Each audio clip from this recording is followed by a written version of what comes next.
नमस्कार दोस्तों। यह एनसीईआरटी की N C E R T की कक्षा 6 की पाठ्य पुस्तक है। ठीक है ना। तो चलिए हर फैक्ट हर एक तथ्य को आराम से समझते हुए याद करते हुए चलते हैं। सरकारी बुक है, ऑथेंटिक बुक है, हर एक लाइन इम्पोर्टेंट है। तो चलिए शुरू करते हैं। इकाई सेकंड। ये पानी की लाइन है भाई। कैंडिडेट तो है नहीं है, उन्होंने अपने बर्तन रख दिए क्रम से। नंबर आएगा तब आ जाएगा वो। ये है बात। हाल बुरा नहीं है, जरूर पास के किसी गांव में नल से पानी आ रहा होगा। ये भी बात सही है।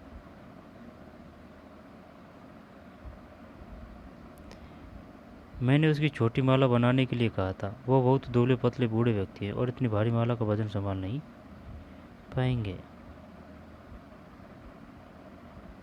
लोकतंत्र में एक कार्टूनिस्ट का काम है कि वह कार्टून के जरिए अपने अधिकारों का प्रयोग आलोचना करके व्यंग्य करने तथा राजनेताओं की गलतियों को ढूंढने के लिए करें। आर के लक्षण। बात तो सही है, कार्टूनिस्ट का काम है। सरकार।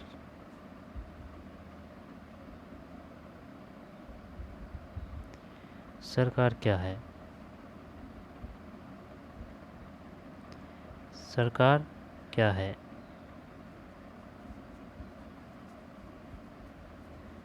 सरकार क्या है? आपने सरकार शब्द का जिक्र कई बार सुना होगा। इस पाठ में आप यह पढ़ेंगी पढ़ेंगी कि सरकार क्या है और यह हमारे जीवन में कितनी महत्वपूर्ण भूमिका निभाती है। सरकारें क्या करती है, वे निर्णय कैसे लेती है, अलग अलग तरह की सरकारों जैसे कि लोकतांत्रिक सरकार व राजनीतिक सरकार के बीच क्या अंतर है। चलिए पढ़कर पता लगाते हैं सरकार क्या है। सरकार से कामगारों के अधिकारों की रक्षा की मांग। दोबारा देख लेते हैं सरकार क्या है। आपने सरकार शब्द का जिक्र कई बार सुना होगा। इस पाठ में आप यह पढ़ेंगी कि सरकार क्या है और यह हमारे जीवन में कितनी महत्वपूर्ण भूमिका निभाती है। सरकारें क्या करती है, वे निर्णय कैसे लेती है, अलग अलग तरह की सरकारों जैसे लोकतांत्रिक सरकार एवं राजनीतिक सरकार के बीच क्या अंतर है। चलिए पढ़कर पता लगाते हैं। सरकार से कामगारों के अधिकारों की रक्षा की मांग। बाढ़ पीड़ितों के लिए सरकार की ओर से राहत सामग्री। सरकार से कामगारों के अधिकारों की रक्षा की मांग। बाढ़ पीड़ितों के लिए सरकार की ओर से राहत सामग्री। प्याज की दर में उछाल। सरकार ने प्याज के दाम तय किए। सर्वोच्च न्यायालय के लिए 5 और न्यायाधीश। सरकार। कोयला और बिजली विभाग के पुनर्गठन के पक्ष में है सरकार। सरकार ने 15,000 से अधिक गांवों को सूखाग्रस्त घोषित किया। ऊपर दी गई अखबार की सुर्खियों को देखिए, इनमें सरकार ने किन कामों की बात की जा रही है। जिन कामों की बात की जा रही है उनकी सूची बनाएं। क्या सरकार का काम बहुत ही विस्तृत नहीं है? आपके अनुसार सरकार क्या है? कक्षा में इस पर चर्चा कीजिए। हर एक देश को विभिन्न निर्णय लेने एवं काम करने के लिए सरकार की ज़रूरत होती है। सही है। ये निर्णय कई विषयों से संबंधित हो सकते हैं। सड़कें और स्कूल कहाँ बनाए जाएं, बहुत ज़्यादा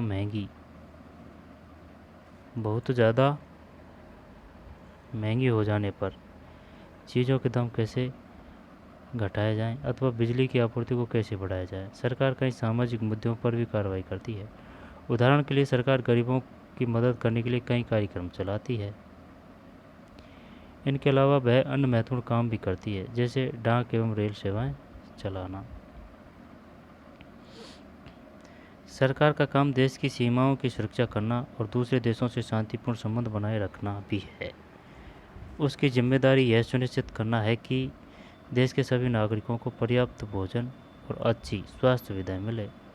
जब प्राकृतिक विपदा घेरती है जैसे सुनामी या भूकंप, तो मुख्य रूप से सरकार ही पीड़ित लोगों की सहायता करती है। अगर कोई विवाद होता है या कोई अपराध करता है तो लोग न्यायालय जाते हैं। न्यायालय भी सरकार का ही अंग है।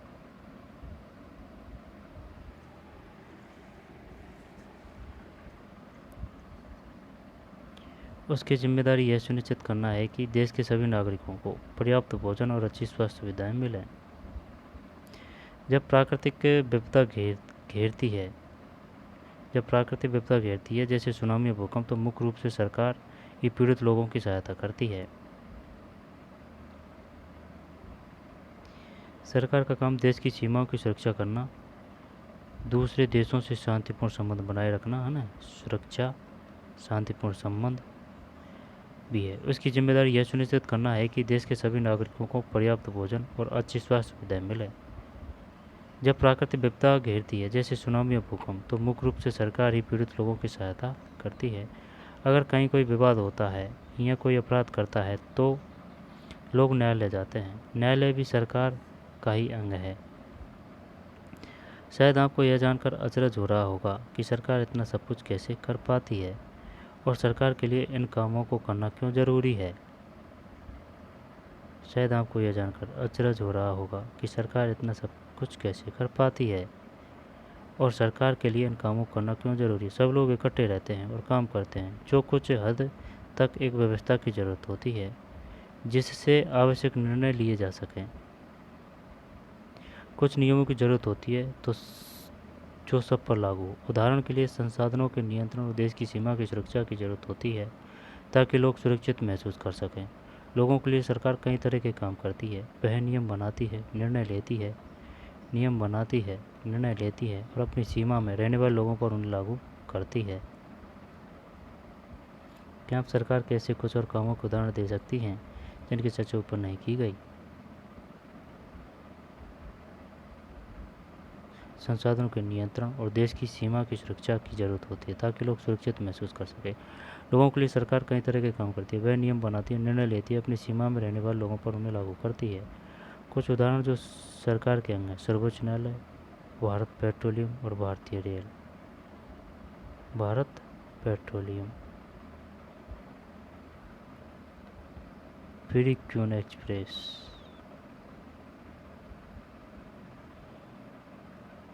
Indian railway.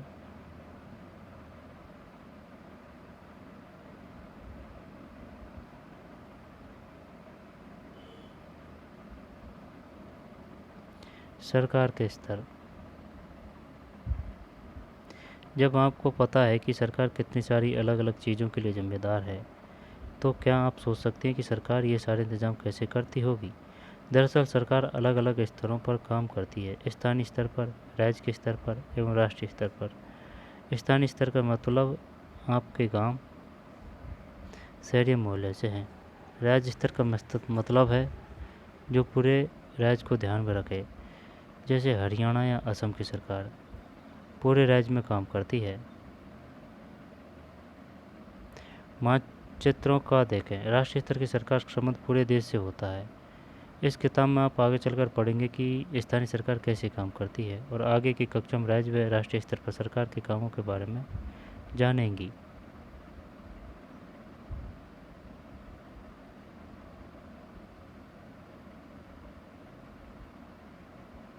भारत का राजनीतिक। लद्दाख, लेह, जम्मू, श्रीनगर, जम्मू और कश्मीर।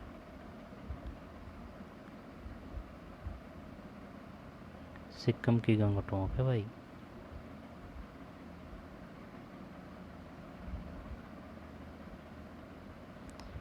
प्रशासनिक प्रभाग 2011।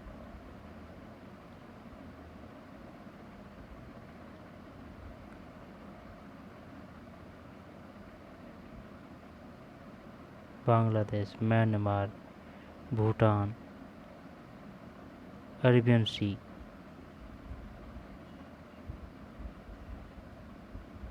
Chandigarh, P Pondicherry.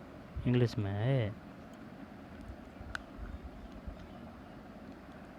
Arabian Sea, Bay of Bengal,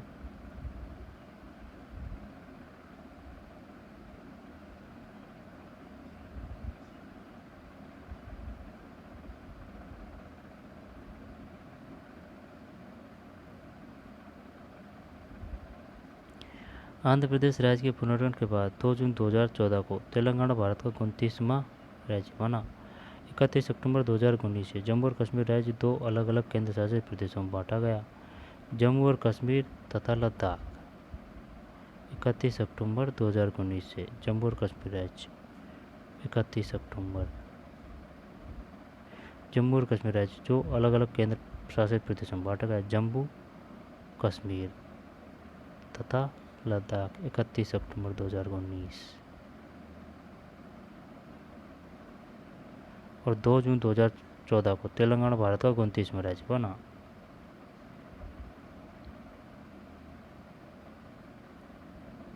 सरकार एवं कानून।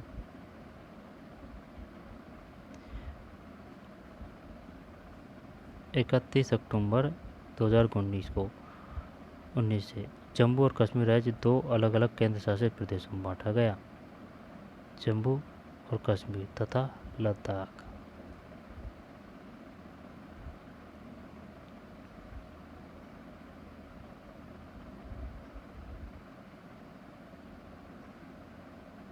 सरकार एवं कानून।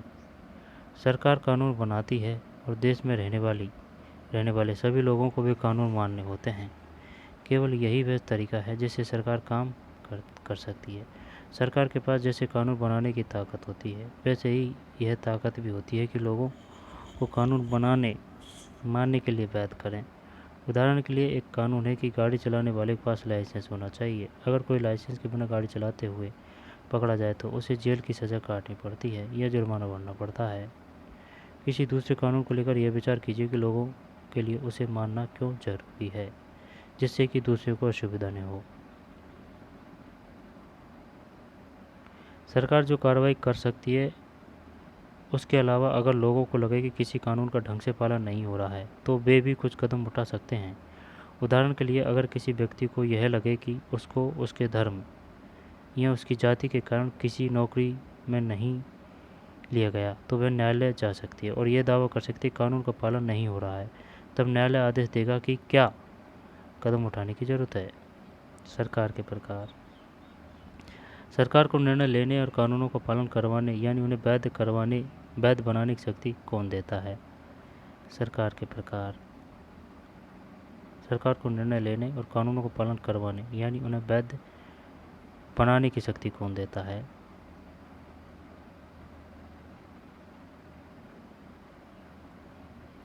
इस प्रश्न का उत्तर इस बात पर निर्भर करता है कि उस देश में कैसी सरकार है। लोकतंत्र में तो लोग इस सरकार को यह शक्ति देते हैं। लोग ऐसा चुनाव के माध्यम से करते हैं। वे अपनी पसंद के नेता को वोट देकर चुनते हैं। एक बार चुन लिए जाने के बाद यही लोग सरकार बनाते हैं। लोकतंत्र में सरकार को अपने निर्णयों एवं उठाए गए कदमों का आधार बताना होता है और सफाई देनी होती है। आधार बताना होता है और सफाई देनी होती है। एक दूसरी तरफ की सरकार होती है जिसे राजतंत्रीय सरकार कहते हैं। इसमें राजा या रानी के पास निर्णय लेने और सरकार चलाने की शक्ति होती है।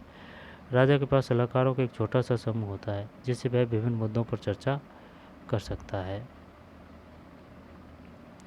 एक दूसरी तरह की सरकार होती है जिसे राजतंत्रीय सरकार कहते हैं।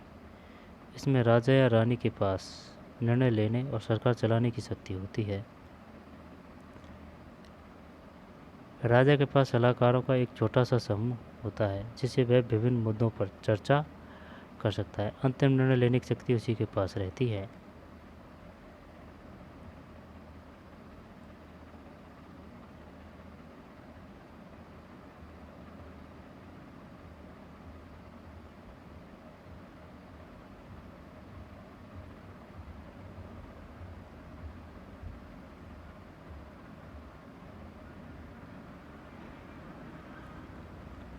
लोकतंत्र में लोगों की भागीदारी उन निर्णयों को लेने में महत्वपूर्ण है जो उनको प्रभावित करते हैं। क्या आप इससे सहमत हैं?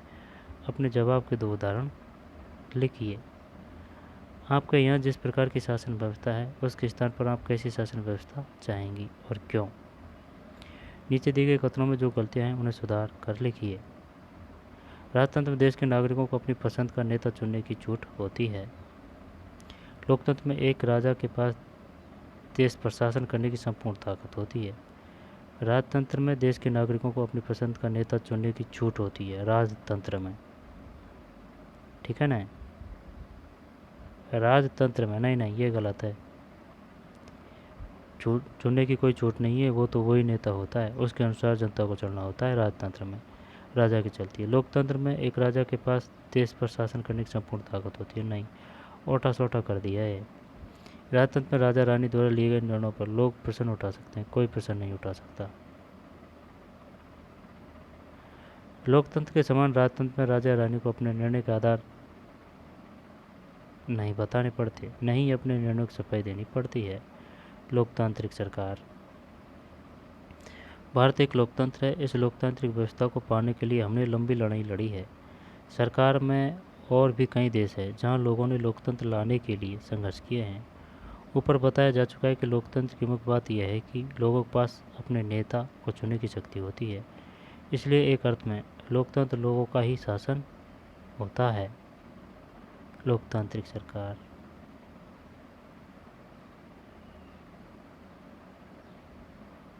लोकतंत्र में मूलभूत विचार यह है कि लोग नियमों को बनवाने में भागीदार बनकर खुद ही शासन करें। आज के समय लोकतांत्रिक सरकार को प्राय प्रतिनिधि लोकतंत्र कहते हैं। आज के समय में लोकतांत्रिक सरकार को प्राय प्रतिनिधि लोकतंत्र कहते हैं।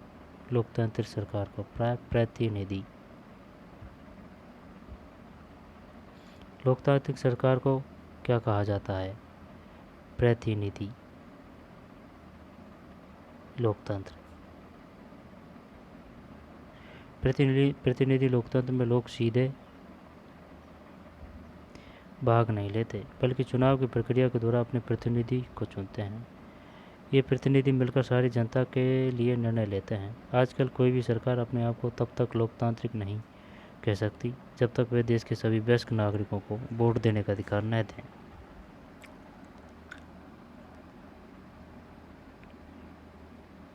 लेकिन हमेशा ऐसा नहीं था। क्या आप विश्वास कर सकते हैं कि एक समय ऐसा था जब लोकतांत्रिक सरकारें औरतों और गरीबों को चुनाव में भाग नहीं लेने देती थी?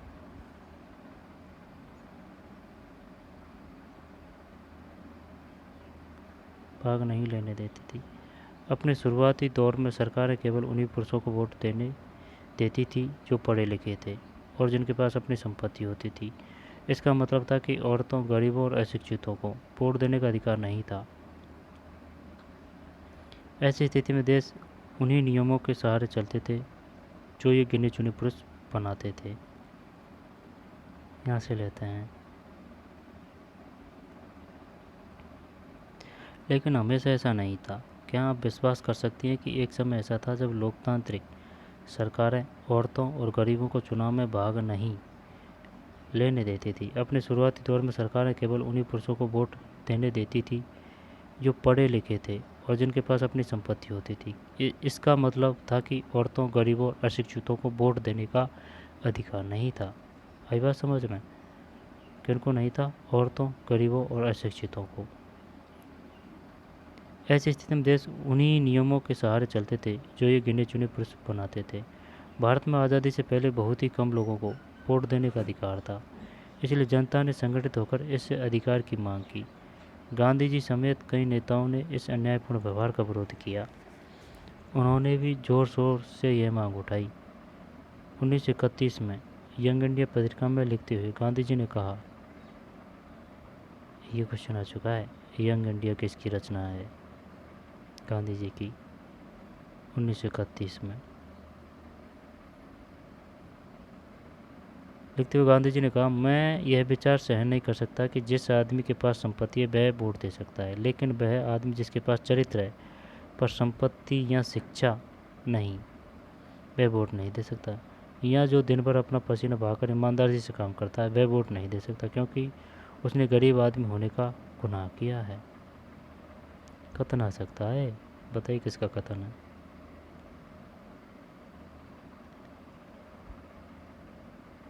Vote for women.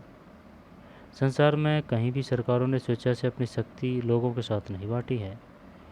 पूरे यूरोप और अमेरिका में महिलाओं और गरीबों को सरकार के कार्यों में भागीदारी के लिए संघर्ष करना पड़ा। महिलाओं द्वारा मताधिकार के लिए किए गए संघर्ष ने प्रथम विश्व युद्ध के दौरान और मजबूती पकड़ी। इस आंदोलन को महिला मताधिकार आंदोलन कहते हैं और अंग्रेजी में इसे सैफ्रेज मूवमेंट कहते हैं। सैफ्रेज मूवमेंट कहते हैं। सफरेज का मतलब होता है वोट देने का अधिकार। सफरेज का मतलब होता है वोट देने का अधिकार। युद्ध के दौरान बहुत से पुरुष लड़ाई में थे, इसलिए महिलाओं को उन कामों को करने के लिए बुलाया गया जो पहले पुरुषों के काम माने जाते थे। जब महिलाओं ने विभिन्न प्रकार के काम और उनकी व्यवस्था करना शुरू किया तो लोगों को यह देखकर बड़ा आश्चर्य हुआ कि उन्होंने महिलाओं और उनकी क्षमताओं के बारे में क्यों इतनी गलत रूढ़िबद्ध धारणाएं बना रखी थी। महिलाएं ये काम नहीं कर सकती थी। इस तरह महिलाओं को निर्णय लेने में समान रूप से योग्य माना जाने लगा। जब महिलाओं ने विभिन्न प्रकार के काम और उनकी व्यवस्था करना शुरू किया तो लोगों को यह देखकर बड़ा आश्चर्य हुआ कि उन्होंने महिलाओं और उनकी क्षमताओं के बारे में क्यों इतनी गलत रूढ़िबद्ध धारणा बना रखी थी कि महिलाएं ये काम नहीं कर सकती। इस तरह महिलाओं को निर्णय लेने में समान रूप से योग्य माना जाने लगा। महिला मताधिकार आंदोलन की साथियों ने सभी महिलाओं के लिए वोट देने के अधिकार की मांग की, उनकी आवाज़ सुनी जाए। इसके लिए उन्होंने जगह जगह पर अपने आप को लोहे की जंजीरों में बांधकर प्रदर्शन किया। उनमें कई क्रांतिकारी महिलाएं जेल गई और भूख हड़ताल पर बैठी। अमेरिका में औरतों को वोट देने का अधिकार 1920 में मिला। 1920 में मिला था भाई, जबकि इंग्लैंड की औरतों को यह अधिकार कुछ सालों बाद 1928 में मिला। अमेरिका में 1920 में, इंग्लैंड में 1928 में। प्रश्न 33-34 पर मानचित्रों को देखिए। वे भारत के राज्यों, केंद्र शासित प्रदेशों, जिलों को दर्शाते हैं। इन मानचित्रों और विभिन्न अन्य संसाधनों से निम्न जानकारी का पता लगाएं। भारत के पड़ोसी देशों के नाम, अपने राज्य या केंद्र शासित प्रदेश और उसके पड़ोसियों के नाम, अपने ज़िले और उसके पड़ोसी जिलों के नाम, अपने ज़िले से राष्ट्रीय राजधानी के लिए जाने वाले मार्ग।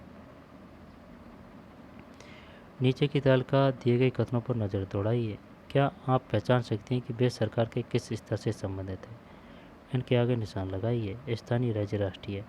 भारत सरकार रूस के साथ मैत्री संबंध बनाने का निर्णय। राष्ट्रीय। पश्चिम बंगाल सरकार के सारे सरकारी स्कूलों में कक्षा 8वीं बोर्ड की परीक्षा लेने का निर्णय। राज्य। डिब्रूगढ़ और कन्याकुमारी के बीच नई रेलवे सेवाएं शुरू करने का निर्णय।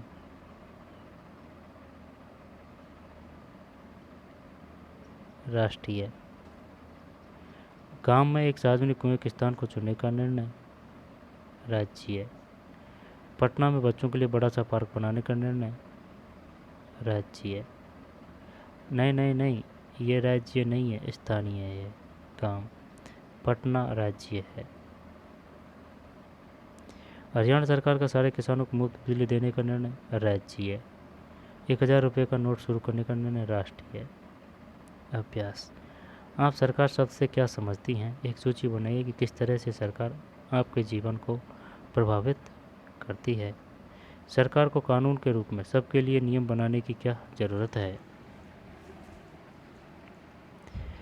सरकार को कानून के रूप में सबके लिए नियम बनाने की क्या ज़रूरत है? लोकतांत्रिक सरकार के आवश्यक लक्षण क्या है? लोकतांत्रिक सरकार के आवश्यक लक्षण क्या है? महिला मताधिकार आंदोलन क्या है? उसकी उपलब्धि क्या थी? गांधी जी का दृढ़ विश्वास था कि भारत में हर एक वयस्क को वोट देने का अधिकार मिलना चाहिए, लेकिन बहुत सारे लोग उनके विचारों से सहमत नहीं हैं। बहुत लोगों को लगता है कि अशिक्षित लोगों को, जो ज़्यादातर गरीब है, वोट देने का अधिकार नहीं मिलना चाहिए। आपका क्या विचार है? क्या आपको लगता है कि यह भेदभाव का एक रूप होगा? हाँ, होगा। समझ पे आधारित क्वेश्चन आएंगे यहाँ पे। खालिस्तान वाले आ जाएंगे, कथन कारण वाले आ जाएंगे, यंग इंडिया, ये क्वेश्चन आ चुका है 1931। वोट्स फॉर वुमेन, अमेरिका में 1920, इंग्लैंड में 1928 में मिला था महिलाओं को। मतदान के समय मतदाता की उंगली पर स्याही से निशान लगाया जाता है ताकि वह केवल एक वोट दे सके। ग्रामीण मतदान केंद्र का दृश्य।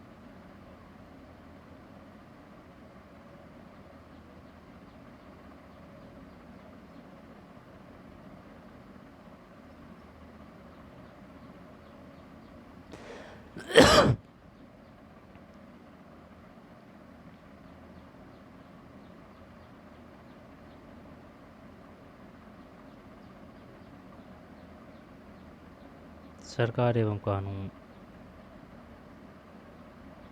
2 जून 2014, 31 अक्टूबर 2019। जम्मू कश्मीर तथा लद्दाख, जम्मू और कश्मीर तथा लद्दाख। तेलंगाना 29वां।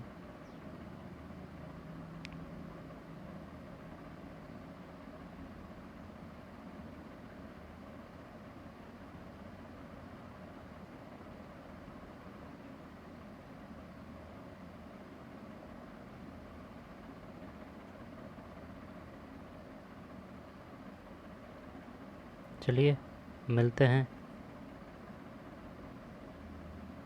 नए वीडियो में। धन्यवाद।